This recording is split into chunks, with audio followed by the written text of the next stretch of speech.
Terima kasih telah meminta saya untuk berbicara hari ini. Hello, my name's Paul Carnegie. I'm from the Institute of Asian Studies at the University of Brunei Darussalam. For those of you who don't know, Brunei is nestled on the northwest shores of Borneo and sandwiched between Sarawak and Sabah, the two states that make up the eastern part of Malaysia.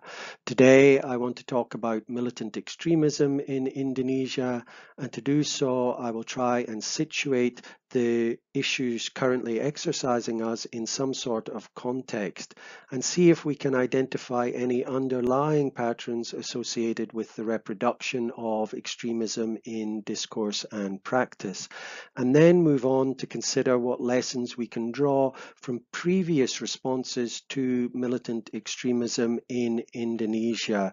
And I'm thinking particularly the decade after the Bali bombings in 2002, which explains the title of today's talk, Countering Militant Extremism in Indonesia Between Punitive Action and Preventative Persuasion. Okay, I suppose the first thing to say is that any state-led policy response to extremism and militancy is going to be a complex issue. If we think back to the early 2000s in Indonesia, it witnessed a proliferation of Islamist paramilitary groups and a heightened threat environment. The Bali bombings in 2002 alerted the rest of the world to this threat. In fact, much of Indonesia's contemporary anti-terrorism laws, UU Anti-Terorisme, are largely a byproduct of the Bali bombings.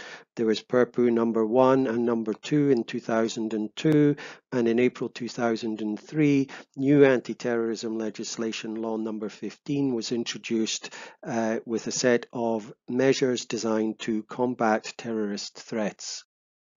There has been some recent criticism of these laws, claiming that they don't go far enough in that they don't allow state agencies enough power to preventively detain suspected terrorists. But obviously this always needs to be balanced against potential violations of civil liberties if too much power is given to state agencies. The counterterrorism policy that emerged alongside this legislation focused predominantly on the threat posed by militant jihadist groups. Significantly, during the intervening decade, the worst of the threat predictions actually failed to materialize, at least strategically. In saying this, I'm not trying to downplay the scale of the threat in the early 2000s or the severity of the atrocities carried out by groups like Jemaah Islamiyah. What I'm trying to indicate is that various responses were taken that largely contained the strategic threat of these groups. And this raises interesting considerations about how this outcome was achieved and also about Islamist militancy in Indonesia. If we're going to situate issues of contemporary extremism in some sort of context and try to identify certain underlying patterns in discourse and practice associated with the reproduction of extremism, I think it's important to recognize that radicalism is not something new in Indonesia. Stretching all the way back to Tuanku Imam Bonjol's Padri rebellion in the 19th century, through to the rise of Darul Islam and Tentara Islam Indonesia during the struggle against Dutch colonial rule, Indonesia has a complex history of radicalism and rebellion. There have also been numerous state-level attempts both to harness and contain Islam's political appeal, and this occurred during both the colonial and post-colonial periods. Given these tensions, in a broad schematic sense, this generated a three-way split in the political ambitions of Islam vis-à-vis the emergence of the modern Indonesian nation state, namely traditionalist, modernist, and radical. The traditionalist strand is associated with Nahdlatul Ulama, the modernist with Muhammadiyah, and the radical divergence is traceable to the revolutionary Islamic militias that formed around Darul Islam and Tentara Islam Indonesia in the context of the Indonesian National Revolution and the fight against Dutch colonial rule. This schematic framing is useful in that it provides us a point of entry to consider the ways in which this radical divergence manifested itself in Indonesia, and then the implications of this radical heritage on an ideational level for the reproduction of militant group identities. I think this is important for explanatory purposes because often a recourse to violent militancy rests on questions of identity. Quentin Temby, for one, has noted that this radical divergence and heritage in many ways formed the seedbed of contemporary militant offshoots in Indonesia. The roots of Jamaah Islamiyah, which evolved out of Commando Jihad, Ring Banten, Abu Bakr Battalion, Abu Umar Network, to name but a few, all trace certain links, however tenuous, back to the radical heritage of this period. It provides a connection and touchstone for them to mobilize in militancy and action. To grasp what I'm talking about, I really think I need to give some historical background here. It's fairly common knowledge that in the immediate post-independence period, the various forces and factions that had fought against the Dutch disagreed quite extensively over the future direction of the newly established Indonesian nation state. And they also disagreed over the foundational basis of that state. The tensions this created saw the militias of Darul Islam under the leadership of Kartosuwiro in West Java refusing to disband and also refusing to acknowledge the authority of Sukarno's central government. And this precipitated a secessionist rebellion for the establishment of Negara Islam Indonesia. Various other Islamist militias joined forces with this rebellion, and this continued from 1949 to 1962 in places like South Sulawesi, Aceh, and South Kalimantan. Kartosuwiro was eventually captured in 1962 and executed in 1965. But the fact that he proclaimed himself Imam of Negara Islam Indonesia in 1949 created a powerful alternative imagined decolonization to that which was being proposed by Sukarno and his Pancasila state. And what this did was create an alternate myth of nationhood for a different imagined community in opposition to the Pancasila state. And of course, we know that certain group identities often forge and crystallize in opposition to something else. And what this does on a symbolic level is position Darul Islam not so much as a movement, but as a community that perpetuates and reconstitutes itself across space and time by looking back to Kartosuwiro, his legacy, and his objectives. And what this means is that sporadic and seemingly disparate groups can recoalesce in militancy and action around a resiliently powerful myth and imagined objective. They're able to identify with this radical heritage and also draw on it in order to mobilize themselves to action around the objective of reconstituting Negara Islam Indonesia. I often like to think of it as a bit like gravity. You can't see it, but it exerts a decisive pull nonetheless. I've just outlined and sketched a historical and ideational dimension of militant group identity formation in Indonesia. But of course, there are other more material factors that have played significant roles in conditioning developments at the radical end of the spectrum. So whilst the formation and structures of militias that emerged in the context of the anti-colonial struggle provide a potent historical and ideational heritage for groups to identify with and draw upon, there are other important factors that we need to consider.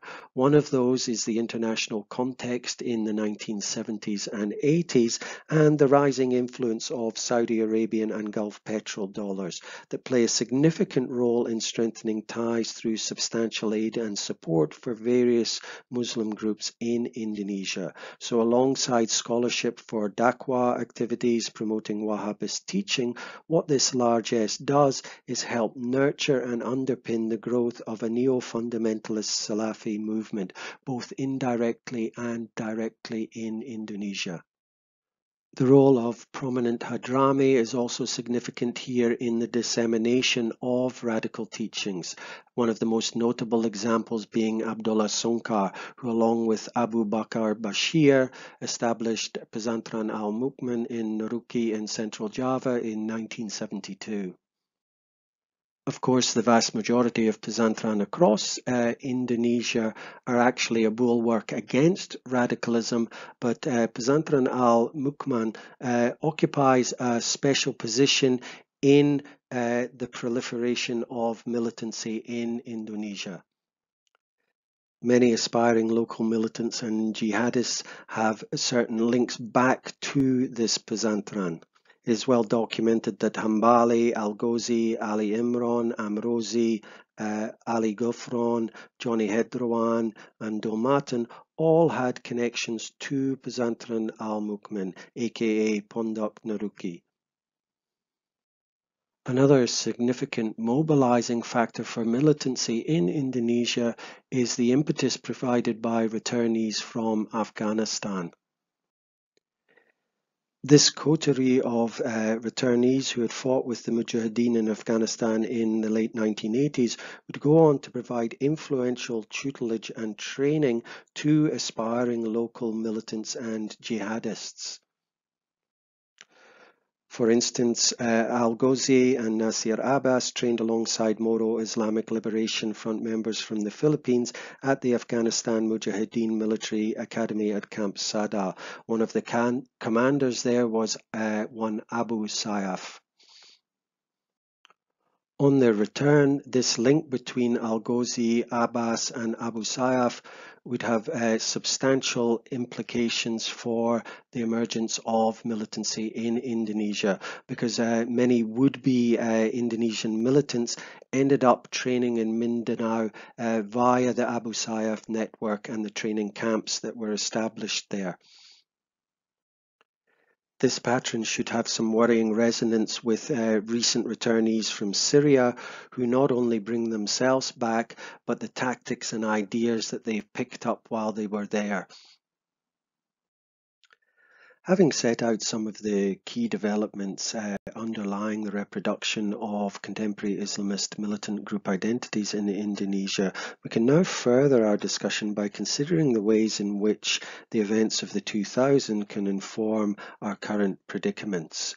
As we know, the threat posed by Jamaat Islamiyah entered public consciousness in the early 2000s on a rising tide of concern about new forms of globally networked terrorism.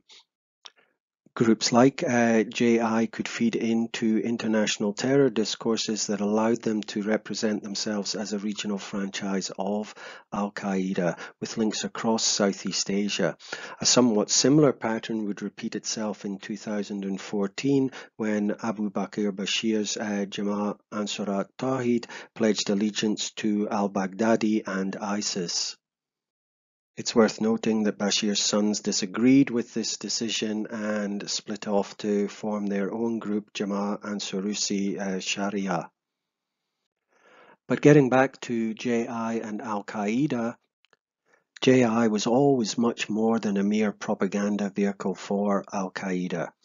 On a discursive level, it could ally to Al-Qaeda, and this provided a convenient piece of fear-inducing propaganda, but its long-held pursuit and objective was the establishment of Negara Islam Indonesia. Its deeper roots and objectives facilitated its ability to conduct jihadist operations, and what this meant is that it posed a very real strategic security threat to Indonesian authorities.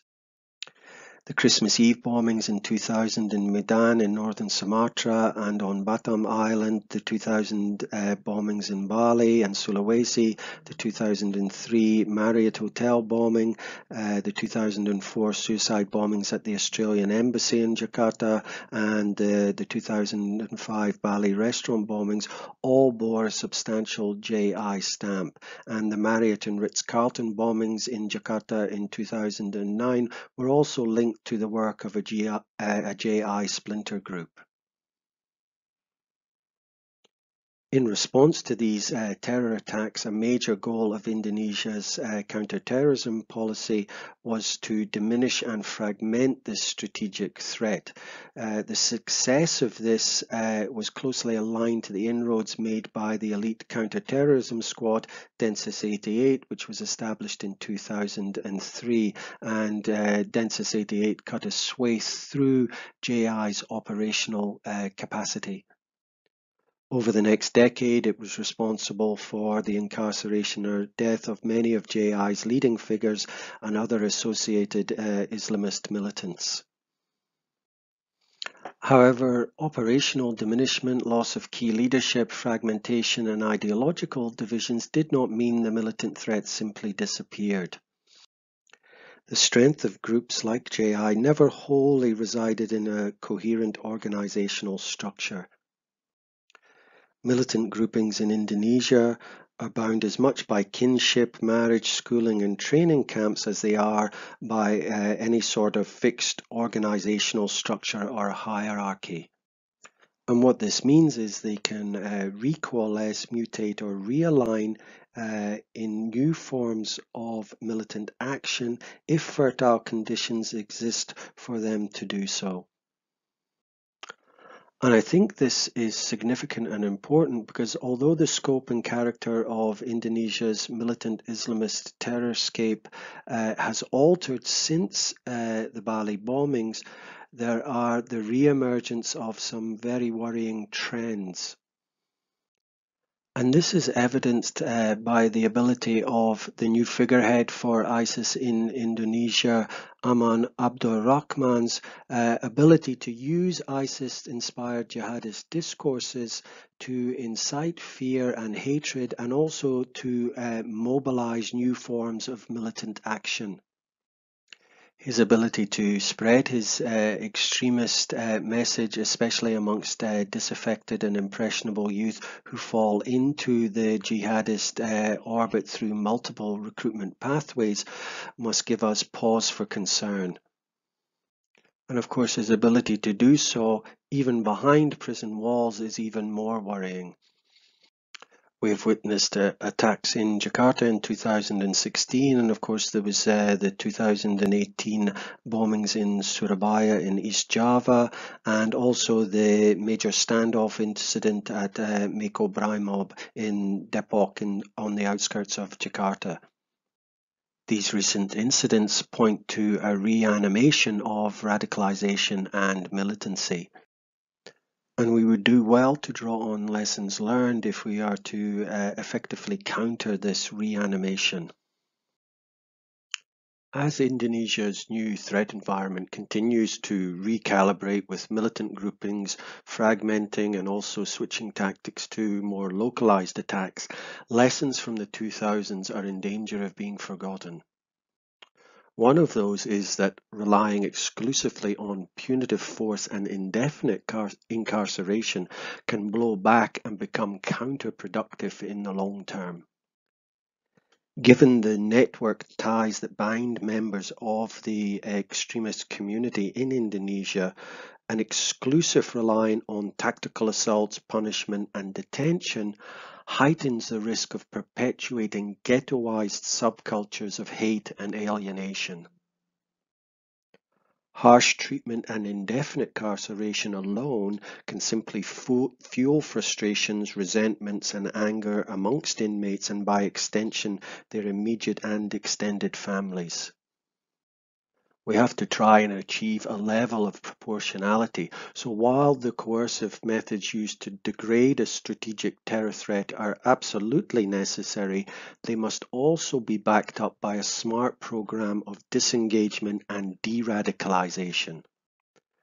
The latter is a crucial part of lasting containment.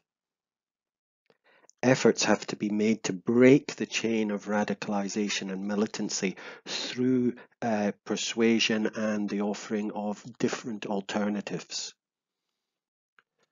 This requires financial backing and political will from state authorities and different non-state actors, i.e. social religious organizations, community support, to come together in efforts to de-radicalize militant detainees.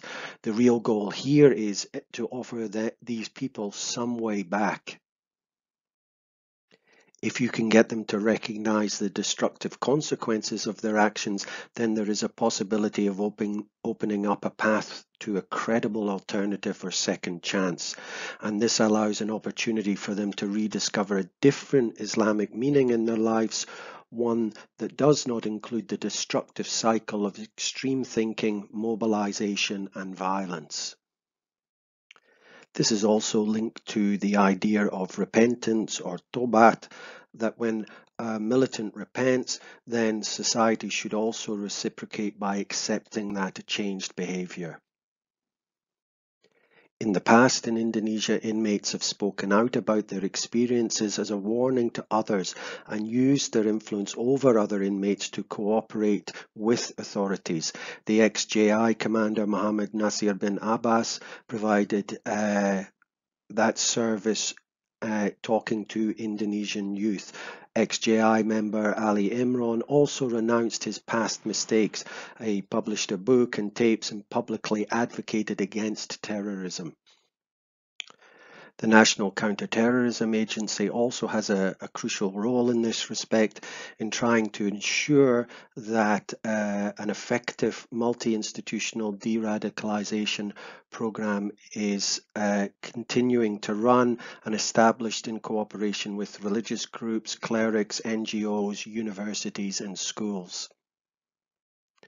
If care is not taken to ensure that these efforts are effective, and by that I mean financial backing and political will, then the danger is that prisons can end up functioning as incubators for radicalization, recruitment, and training.